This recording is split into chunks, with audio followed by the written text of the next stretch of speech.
먼저 이순열 의장께서 지난 1년의 회고와 향후 의회 역할에 대해 브리핑을 하도록 하겠습니다. 반갑습니다. 세종시 의회 의장 이순열입니다. 시민의 지지와 성원에 힘입어 제4대 세종시 의회가 개원한 지 어느덧 1년이 되었습니다. 오늘 이 자리는 지난 1년 동안 우리 세종시 의회 의정 활동을 돌아보고 앞으로 열어갈 역할에 대해 생각해 보기 위함입니다. 먼저 지난 1년간 변함없는 격려와 믿음을 보내주시고 때로는 따끔한 질책도 해주심에 깊은 감사를 드립니다. 세종시 의회는 의회 본연의 기능인 집행부에 대한 견제와 감시를 통해 지방의회의 역량을 키워나감과 동시에 세종시 발전과 세종 시민의 삶의 질 향상이라는 공통된 목표를 실현하고자 숨가쁘게 달려왔습니다. 지난 1년의 의정 활동을 돌아보면 열정과 노력의 기간이었다고 생각합니다. 이런 노력의 결실로 세종시 의회가 전국 17개 시도의회 중 의원 1인당 조례안 발의 건수 1위를 차지했습니다. 제4대 의회는 지난 1년간 조례안 141건, 규칙안 5건 등 146건의 자치법규를 재개정하여 시민의 안전에 필요한 제도적 장치를 마련하였고 경제와 교육, 의료복지 분야의 조례도 대거 재개정하는 등 적극적인 입법 활동을 전개하였습니다. 지방의회가 발의하는 조례안은 주민 생활에 직접적인 영향을 미치는 만큼 지역 현안에 대한 의원님들의 높은 관심과 이해도가 전제되어야 가능한 일입니다. 앞으로도 시민의 일상에 필요한 정책들이 조례로 완성될 수 있도록 지속적인 관심을 기울이겠습니다. 지역 민주주의에 있어 의회의 또 다른 중요한 기능은 집행부에 대한 견제와 감시입니다. 세종시가 추진하는 사업은 세종 시민의 삶에 지대한 영향을 끼칩니다. 추진 상황을 지속적으로 점검하고 시민들이 잘 알 수 있도록 정보를 제공하는 것 또한 의회의 마땅한 역할입니다. 따라서 의회는 사업의 이행 상황을 세밀하게 검토하여야 하고 시청은 앞으로의 추진 계획에 대하여 의회와 적극적으로 소통하고 협의해야 합니다. 불필요하거나 과도한 사업이라 여겨지는 부분은 우리 의회가 견제하고 단호하게 지적할 것입니다. 상식과 원칙에 입각해 사업이 긴급한 것인지 불급한 것인지를 신중하게 판단하고 접근할 것입니다. 더불어 시민들에게 실질적인 수혜가 돌아갈 수 있도록 의회에서도 적극적으로 힘을 모으겠습니다. 우리 시의회 20명의 의원님들과 힘을 합쳐서 언제나 시민을 중심에 두고 민생에 도움되는 정책이 실행되도록 고민하고 실천하겠습니다. 세종시가 행정수로서의 위상을 공고히 하기 위해서는 무엇보다 국회 세종의사당 건립과 대통령 세종집무실 설치가 조속히 이행되어야 합니다. 우리 세종시 의회는 국회 세종의사당과 대통령 집무실 설치에 가시적인 성과를 도출할 수 있도록 지속적인 활동을 펼쳐왔습니다. 지난 2월 세종국회의사당 건립 지원 협력 사무소를 방문해 운영 현황 등 활동 전반에 대한 설명을 듣고 세종의사당의 조속한 설치를 위한 대외 협력 방안 및 국회와의 협력 관계 등을 집중적으로 논의했습니다. 미래 전략 수도 완성 특별위원회를 구성하여 국회 운영 규칙 제정 촉구와 중앙행정기관 추가 이전을 위한 건의 활동 등 주요 현안 해결을 위한 활동을 이어나가기도 했습니다. 앞으로도 전국 지방의회, 중천권 시민단체, 집행부와 다각적으로 연대하며 지역 여론과 국민적 공감대 확산에 힘쓰겠습니다. 22년 11월에는 2027년 충청권 하계 세계대학 경기대회 공동 유치라는 쾌거를 이루어내기도 했습니다. 의회 내에서는 하계 세계대학 경기대회 추진 특별위원회를 구성하고 토론회와 회의를 통해 유관기관의 종합체육시설의 조기 건립으로 차질 없는 대회 준비를 당부하였고 조직위원회 구성 촉구 결의안을 채택하는 등 적극적인 활동을 이어나가고 있습니다. 지난달 개최된 대한민국 시도의회 의장협의회에서는 충청권 4개 시도의회 의장이 공동 제출한 2027년 충청권 하계세계대학 경기대회 성공 개최를 위한 정부 지원 촉구 건의안이 만장일치로 채택되어 가결되었습니다. 이는 대회의 성공적인 개최를 위해 경기장 조성과 숙박, 교통 등의 인프라 구축에 대한 정부의 행재정적 지원을 건의하는 내용으로 기획재정부, 행정안전부, 문화체육관광부 등 중앙부처에 공식적으로 전달될 예정입니다. 다가오는 2027년 대회가 성공적으로 개최될 수 있도록 지속적으로 관심을 갖고 다양한 의견을 제시하며 협조를 아끼지 않겠습니다. 끝으로 남은 임기 동안 시민들의 일상과 밀접하게 연결되어 있는 여러 문제를 해결하기 위해 노력하겠습니다. 먼저 맞춤형 일자리 창출을 위해 힘쓰겠습니다.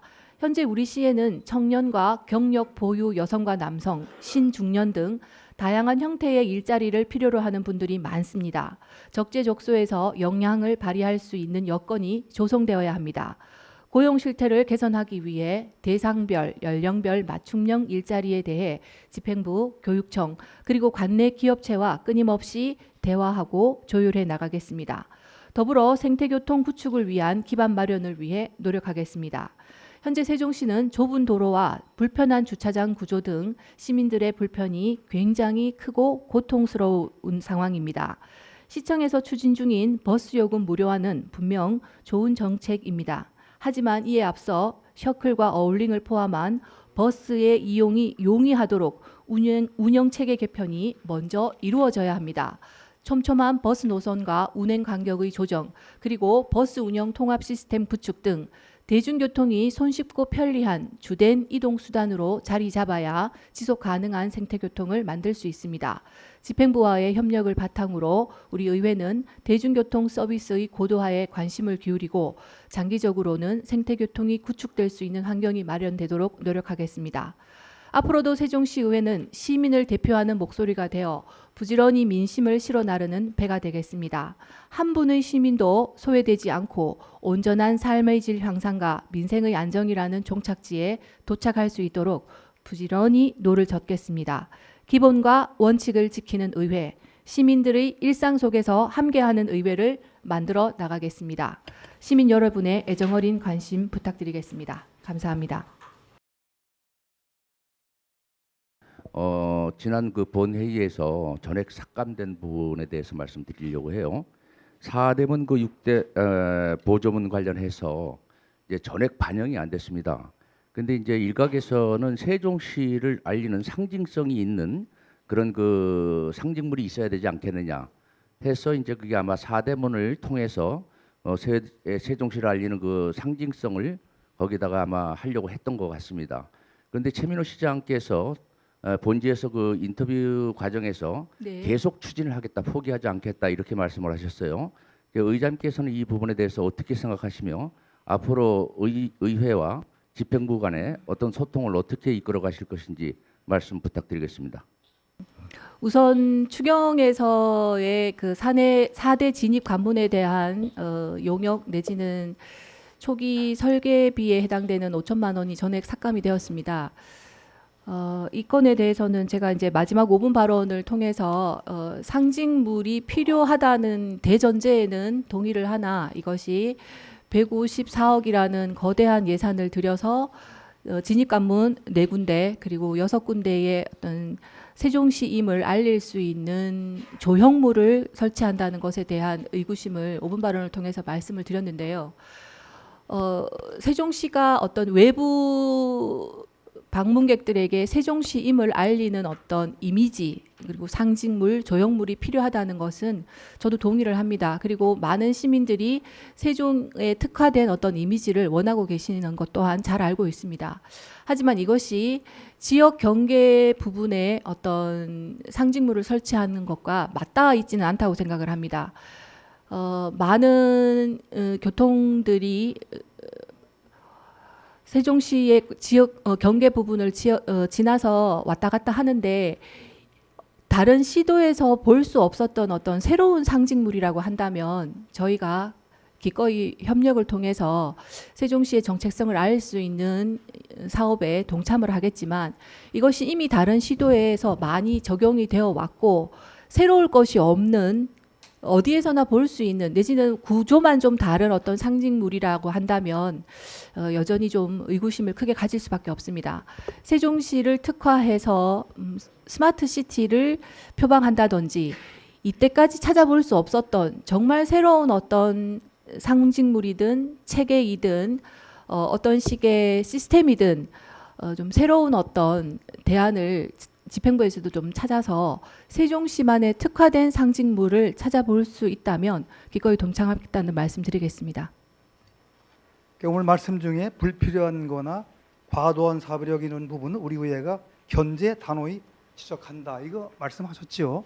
그러면 지적이라는 거 하고 발목 잡기의 그 상황은 종이 한 장 차이로 유속될 수가 있거든요.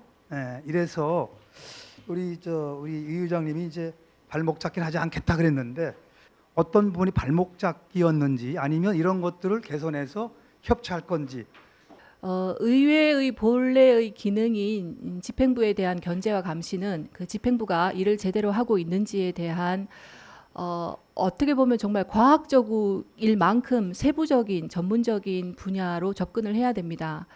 해서 시민들이 원하는 바를, 시민들이 원하는 정책을, 시민들이 원하는 사업을 전달하는 것이 저희들 역할이기 때문에 집행부와 시민들 사이에서의 가교로서의 역할을 한다고 볼 때 정당한 지적은 그것이 시민들이 원하는 사업인지 그리고 그 사업의 수혜자가 대다수의 시민에 해당되는지를 저희들이 살펴봐야 된다고 생각을 합니다. 그리고 비교해서 발목 잡기라 함은 집행부에서는 그 사업이 굉장히 긴급하고 필요하다고 생각을 하겠지만 시민들의 수혜 범위가 좁다든지 특정한 어떤 수혜 대상자가 말하자면 합리적이지 않은 우선순위에 의해서 특정 대상자들에게 수혜가 가는 사업이라든지 저희들이 생각하고 있는 기본과 원칙, 상식에 비추어서 발목 잡기라 함은 충분히 구별이 될 수 있다고 생각을 합니다. 예를 들어 지난 1년 동안 저희들이 뭐 조례나 다른 사업에 있어서 집행부와 협력이 되지 않았던 부분은 상당한 부분 절차적인 미비가 있었습니다. 뭐 농업인 수당 같은 경우에는 보건복지부의 심의나 절차를 밟지 않고 용역이 다 끝나지 않았는데 사업을 가지고 와서 하겠다고 말씀을 주셨다든지 절차가 충분히 지켜지고 그 사업의 혜택이 시민들에게 고르게 돌아가는 고르게 나누어지는 것이라면 저희들이 발목 잡을 이유가 없습니다. 해서 어떤 종이 한 장 차이라고 말씀을 하셨는데 그 종이 한 장이 굉장히 크고 중요한 절차이면 저희들은 지적하는 것이 맞다고 생각을 합니다. 그 중간에서 이제 균형을 잡아야 되는 의장으로서 만약 그 사업이 합당하다면 제가 의원님들을 설득하겠다라고 인터뷰를 한 적이 있었습니다. 그 마음이 지금도 변치 않습니다. 가장 중요한 것은 이제 51대 49의 싸움이 될 확률이 많은데요. 그 공의로움이 어느 선까지가 공의로움이고 어느 선까지가 특혜 내지는 특정 부분인지의 차이인데 그건 이제 점점 더 사회가 세분화될수록 점점 더 어려워지고 있는 부분이라고 생각을 합니다. 이익단체, 시민단체 여러 가지 다양한 생각을 하는 다원화된 사회이기 때문에 그것이 공의로움에 해당되는 것인지 아닌지의 차이가 우리 기자님께서 말씀하신 것처럼 굉장히 협소합니다. 다만 그것이 지적인지 아니면 발목 잡기인지에 대한 고민은 저 스스로도 굉장히 심도 있게 할 것이며 어떤 위세를 부린다거나 세를 과시하기 위한 무조건적인 거부 내지는 발목 잡기는 결코 없을 거라는 말씀 다시 한 번 더 드리겠습니다.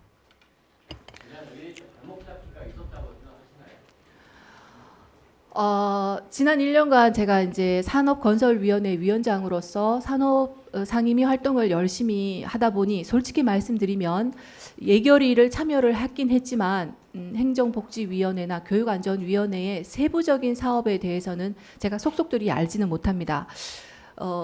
제가 생각하기에 양당 의원님들이 고르게 분포되어진 각 상임위에서 최대한 많은 협의와 설득이 이루어졌기 때문에 무조건적인 발목 잡기는 없지 않았나라는 생각이 듭니다.